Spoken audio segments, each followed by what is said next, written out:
യോശുവയുടെ പുസ്തകം 9-ാം അധ്യായം.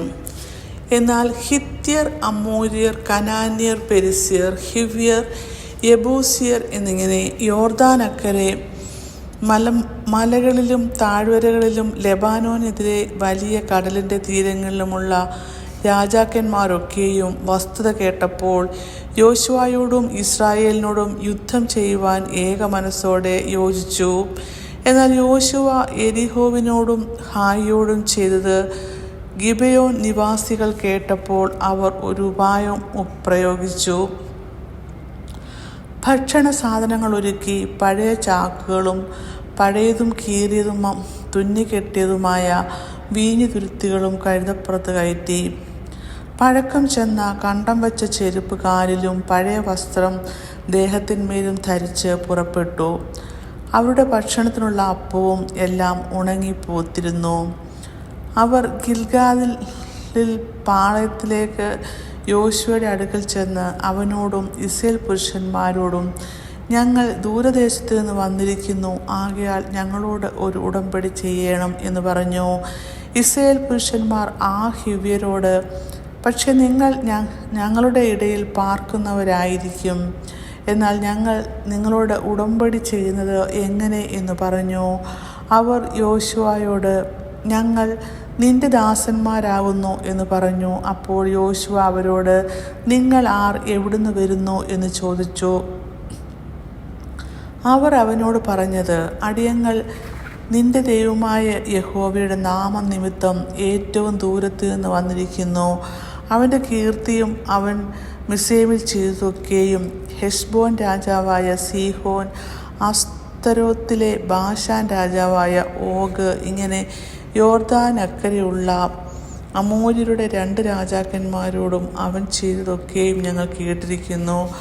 അതുകൊണ്ട് ഞങ്ങളുടെ മൂപ്പന്മാരും ദേശനിവാസികളെല്ലാവരും ഞങ്ങളോട് വഴിക്ക് വേണ്ടുന്ന ഭക്ഷണ സാധനം എടുത്ത് അവരെ ചെന്ന് കണ്ട്, ഞങ്ങൾ നിങ്ങളുടെ ദാസന്മാർ ആയിക്കോളാം എന്ന് അവരോട് പറയണമെന്ന് പറഞ്ഞു. ആകയാൽ നിങ്ങൾ ഞങ്ങളോട് ഉടമ്പടി ചെയ്യണം. ഞങ്ങൾ നിങ്ങളുടെ അടുക്കൽ വരുവാൻ പുറപ്പെട്ട നാളിൽ ഭക്ഷണത്തിനായിട്ട് ഈ അപ്പം ചൂടോടെ ഞങ്ങളുടെ വീടുകളിൽ നിന്ന് എടുത്തതാകുന്നു. ഇപ്പോൾ ഇത് ഉണങ്ങിപ്പോത്തിരിക്കുന്നു. ഞങ്ങൾ വീഞ്ഞ് നിറച്ചു കൊണ്ടുവന്ന ഈ തുരുത്തികൾ പുത്തനായിരുന്നു, ഇപ്പോൾ അവ കീറിയിരിക്കുന്നു. ഞങ്ങളുടെ ഈ വസ്ത്രവും ചെരുപ്പും അതിദീർഘയാത്രയാൽ പഴക്കമായിരിക്കുന്നു. അപ്പോൾ ഇസ്രായേൽ പുരുഷന്മാർ യഹോവയോട് ചോദിക്കാതെ അവരുടെ ഭക്ഷണ സാധനം വാങ്ങി ആസ്വദിച്ചു. യോശുവ അവരോടും സഖ്യതയും അവരെ ജീവനോട് രക്ഷിക്കുമെന്നും ഉടമ്പടി ചെയ്തു. സഭയിലെ പ്രഭുക്കന്മാരും അവരോട് സത്യം ചെയ്തു. ഉടമ്പടി ചെയ്തിട്ട് 3-ാം ദിവസം കഴിഞ്ഞ ശേഷം അവർ സമീപസ്ഥന്മാരെന്നും തങ്ങളുടെ ഇടയിൽ പാർക്കുന്നവരെന്നും അവർ കേട്ടു. ഇസ്രായേൽ മക്കൾ യാത്ര പുറപ്പെട്ടതിൻ്റെ 3-ാം ദിവസം അവരുടെ പട്ടണത്തിലെത്തി.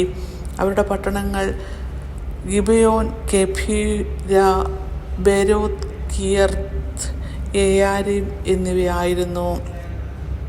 സഭയിൽ പ്രഭുക്കന്മാർ ഇസ്രായേലിലെ ദൈവമായ യഹോവയെ കൊണ്ട് അവരോട് സത്യം ചെയ്തിരിക്കയാൽ ഇസ്രായേൽ മക്കൾ അവരെ സംഹരിച്ചില്ല. എന്നാൽ സഭ മുഴുവനും പ്രഭുക്കന്മാരുടെ നേരെ പിറുപിറുത്തു. പ്രഭുക്കന്മാർ എല്ലാവരും സർവ്വസഭയോടും, ഇസ്രായേലിലെ ദൈവമായ യഹോവയെ കൊണ്ട് ഞങ്ങൾ അവരോട് സത്യം ചെയ്തിരിക്കയാൽ നമുക്ക് അവരെ തൊട്ടുകൂടാ. നാം അവരോട് ഇങ്ങനെ ചെയ്തു അവരെ ജീവനോടെ രക്ഷിക്കണം, അല്ല ഞാൻ ചെയ്തു പോയ സത്യനിമിത്തം കോപം നമ്മുടെ മേൽ വരും എന്ന് പറഞ്ഞു. അവർക്ക് വാക്കു കൊടുത്തതുപോലെ പ്രഭുക്കന്മാർ അവരോട്, ഇവർ ജീവനോടെ ഇരിക്കട്ടെ, എങ്കിലും അവർ സർവ്വസഭയ്ക്കും വിറക് കീറുന്നവരും വെള്ളം കോരുന്നവരും ആയിരിക്കണം എന്ന് പറഞ്ഞു. പിന്നെ യോശുവ അവരെ വിളിച്ച് അവരോട്, നിങ്ങൾ ഞങ്ങളുടെ ഇടയിൽ പാർത്തിരിക്കെ ദൂരസ്ഥന്മാർ എന്ന് പറഞ്ഞ് ഞങ്ങളെ വഞ്ചിച്ചതെന്ത്? ആകയാൽ നിങ്ങൾ ശപിക്കപ്പെട്ടവർ. എൻ്റെ ദൈവത്തിൻ്റെ ആലയത്തിന് വേണ്ടി വിറക് കീറുന്നവരും വെള്ളം കോരുന്നവരുമായ അടിമകൾ നിങ്ങളിൽ ഒരിക്കലും ഇല്ലാതെ ഇരിക്കില്ല എന്ന് പറഞ്ഞു.